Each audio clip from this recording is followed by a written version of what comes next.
السلام عليكم ورحمة الله وبركاته. أصحابتي دخالقة وقلب نور channel ومانتو حير إدين ودو ما شاء الله. هلكا waxaa noogu diyaarsan caleenta gubka, hal xabo toon ah, hal xabo liin dhanaan ah iyo wax yar oo adi laba qaado muringaha shiidan ah ayaa noo diyaarsan.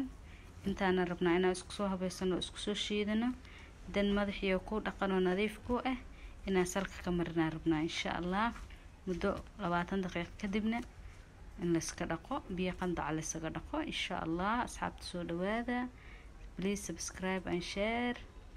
subscribe taa laga baqiirin ma sha Allah. saa u jeedaan intaan yar ka soo tuurnayna maanta oo timahana aad hadoo timaha agool uu ku dhibaayo kale agoolku aad ugu fiican yahay qolfaha madaxa jajabka waxyaabaha soo dhan timaha jajabka aflaaqada waxyaabaha soo dhan uu fiican yahay agoolka timaha meelaha kama maqan ma sha Allah. hadda waa kana waxyo dhan waa isku soo diyaarsan scrubka madaxa waaye timaha madaxiyo ku dhaqano nadiif ku asalka ugu marinaysa waa ku masaajeynaysa dan waa iska dhaqaysa.